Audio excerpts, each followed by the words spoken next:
ಇಬ್ಬರು ಮಹಿಳೆಯರು ಇದರ ಒಂದು ಮುಂದಾಳತ್ವವನ್ನು ವಹಿಸಿ ಏನೊಂದು ದೊಡ್ಡ ಕೆಲಸವನ್ನು ಮಾಡಿದರೆ ಅದು ನಿಜವಾಗಿಯೂ ಶ್ಲಾಘನೀಯ.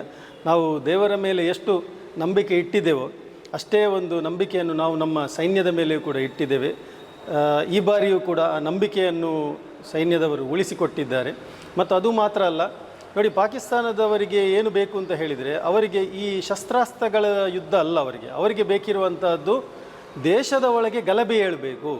ಈ ಥರ ಏನು ಧರ್ಮ ಕೇಳಿ ಸಾಯಿಸುವಂತಹ ಒಂದು ಕೃತ್ಯವನ್ನು ಮಾಡಿದರೆ ನಮ್ಮ ದೇಶದ ಒಳಗೆ ಏನು ಹಿಂದೂ ಮುಸಲ್ಮಾನರು ಒಬ್ಬರಿಗೆ ಒಬ್ಬರು ಕಚ್ಚಾಡಿಕೊಳ್ಬೇಕು, ಹಾಗೆ ಆ ರೀತಿಯಾಗಿ ಕಚ್ಚಾಡಿಕೊಂಡೇ ಅವರು ಸಾಯಬೇಕು ಅಂತ ಹೇಳುವಂಥದ್ದು ಪಾಕಿಸ್ತಾನದ ಉದ್ದೇಶ. ನಾವು ಇದಕ್ಕೆ ಖಂಡಿತವಾಗಿಯೂ ಎಡೆ ಮಾಡಿ ಕೊಡಲೇಬಾರ್ದು.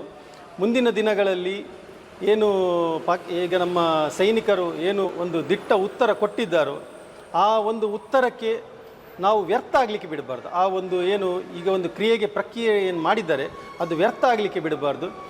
ಮುಂದಿನ ದಿನಗಳಲ್ಲಿ ನಾವು ದೇಶದಲ್ಲಿರುವಂಥ ಎಲ್ಲ ಹಿಂದೂ ಮುಸಲ್ಮಾನರು ಸೋದರರು ಒಗ್ಗಟ್ಟಿನಲ್ಲಿದ್ದು ಏನು ಸೈನ್ಯಕ್ಕೆ ಬಲ ತುಂಬುವಂಥ ಕೆಲಸವನ್ನು ನಾವು ಮುಂದಿನ ದಿನಗಳಲ್ಲಿ ಖಂಡಿತವಾಗಿಯೂ ಮಾಡಬೇಕು. ನೋಡಿ, ಸೈನ್ಯದವರು ಕೂಡ ಒಂದು ಸಂದೇಶವನ್ನು ಕೊಟ್ಟಿದ್ದಾರೆ. ಏನು ಅಂತ ಹೇಳಿದರೆ, ದುಷ್ಟರು ಏನಿದ್ದಾರೋ ಆ ಪಾಕಿಸ್ತಾನದ ಉಗ್ರವಾದಿಗಳೇನಿದ್ದಾರೋ ಅವರಿಗೆ ಉತ್ತರವನ್ನು ನಾವು ಕೊಡ್ತೇವೆ.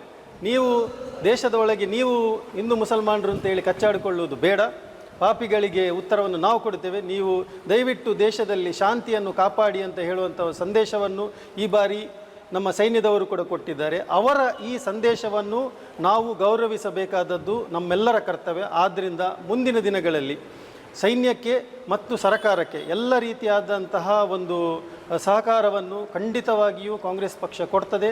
ನಾವು ಕಾಂಗ್ರೆಸ್ ಪಕ್ಷ ಮಾತ್ರ ಅಂತಲ್ಲ, ಪ್ರತಿಯೊಬ್ಬರು, ದೇಶದ ಪ್ರತಿಯೊಬ್ಬ ನಾಗರಿಕರು ಇದಕ್ಕೆ ಕೊಡಲೇಬೇಕು.